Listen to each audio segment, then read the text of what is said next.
10.02 miles, 8 minutes, 20 seconds per mile in the Nike Zoom Vomero 14. Running in this shoe was absolutely magnificent. The second I put it on, I knew that this shoe was going to be something special. I wasn't expecting a lot out of the Vomero series this year, and it wasn't even a shoe I was planning on reviewing. But then I saw some of the early photos of it, and I just thought it looked magnificent.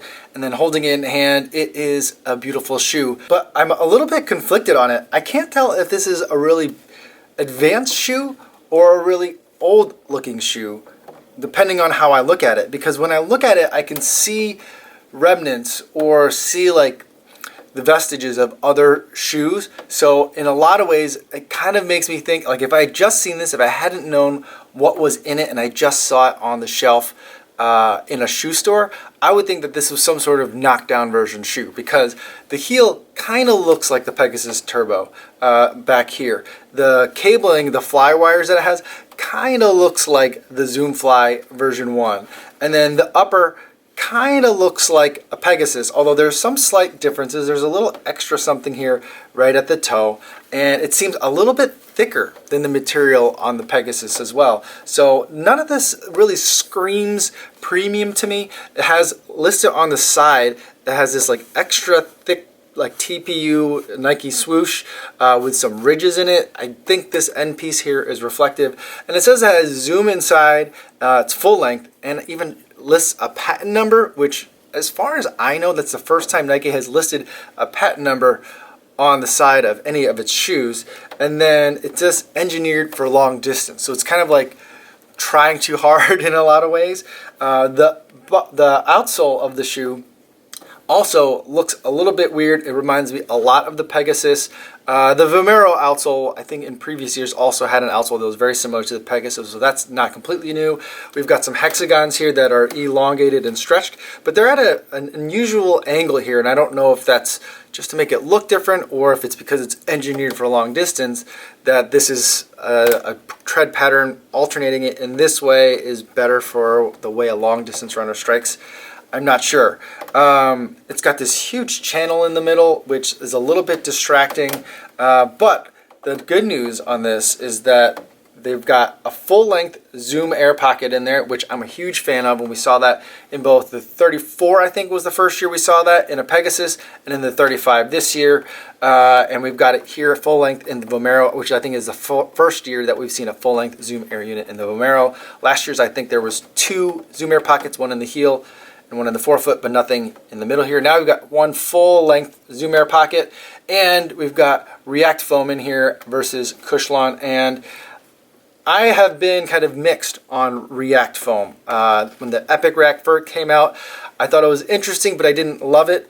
But then as I tried it in other shoes that combined React foam with other foams or other materials, that is something I liked, and that was certainly the case here. As soon as I put this on, it had like a Pegasus-like feel, but it was a little bit softer, a little bit more plush when I was running in this shoe. So it was just an absolute pleasure to run in. The other thing that I think is kind of weird is that the tongue here seems too short, and no matter how you tie these laces, you can't see the text that's on here. It says Nike Zoom Vomero 14. And I think that's a little bit weird. I know a lot of the tongues have been getting really large on Nike's shoes, but this one, it reminds me a lot of like a soccer cleat. And I know a lot of soccer cleats have like the cover over wrapping part, but the material that's on here and the way that it's cut, it just feels and reminds me a lot of a soccer cleat, especially because this tongue is padded. There's a substantial amount of padding in here. So everything kind of looks speedy, but it's designed for comfort. So I guess that's what they mean by the engineered for long distance. I took it out for 10 miles today, and it did just fine. My legs are pretty much shot. I had a high mileage week, one of my highest mileage weeks ever, 75 miles for the week in total. So by the end of this run, I was feeling a little bit tired, but I don't think it had anything to do with this shoe. I am extremely excited to run in this thing a whole bunch more. Unfortunately, it's going to be getting a lot colder. I wish this is a shoe that they had released in like mid-August, right at the height of like marathon training season, so that way I could have put this on for some longer runs and get some like moderate pace long runs, 15-mile to even 20-mile runs in there in this shoe, because this is the shoe that I would want to be in. It's just very exciting. I think the look is great, although I think it looks too much like other shoes that are in here, because I feel like they've taken this straight off the Nike EXP 14, and maybe that's what they did. And so it is a joy to run in. The one thing that is super, super weird about this shoe is the way this heel cup is. Now this heel area looks very much like the Pegasus Turbo, but it feels very different. The Pegasus Turbo kind of just had like a curvy part that was stiff and rigid like this one is, that curled away from your Achilles. This one, I don't know if you could see it, but there's like a crease. Like the two materials, instead of it being one material that kind of flows, it's two materials that kind of flow together. And so there's definitely like a seam in there that my heel felt.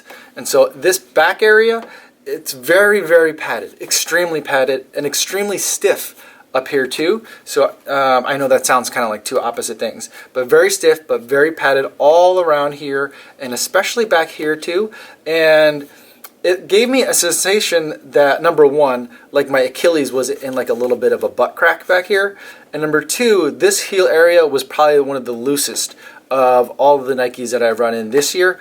Not distracting, not even a problem at all, but just something that if you're normally like the heel cup, I need to get some lockdown back there and it's a problem, this may be an issue for you, because it seems to be like that was the theme all year, from the Turbo to the Zoom Fly, to the Vaporfly, all the Flyknit versions. All those heel cups seemed a little bit loose. That's definitely the case here. It might take some getting used to for some of you out there. That's kind of like, I think, the only thing that's really going to be an issue.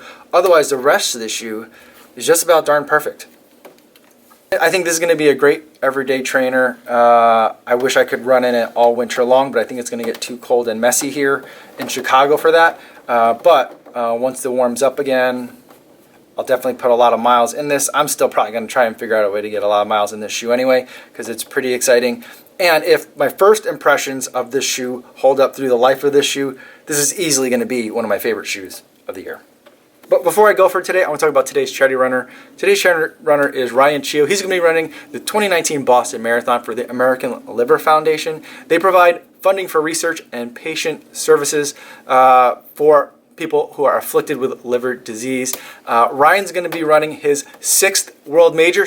So if he finishes the Boston Marathon, he will be getting his 6-star medal. Those things are amazing, and I can't even imagine having one of those. So good luck to you, Ryan, and thank you for raising money for the American Liver Foundation. What I try to do here is every day I try to find a charity runner to spotlight on the channel, give them $5, talk about what they're doing and who they're doing it for, and provide links in the description in case you guys want to see more about what they're doing. That's all I have for today. Thanks so much for watching this video, and I'll see you in the next one. Yo, what's going on?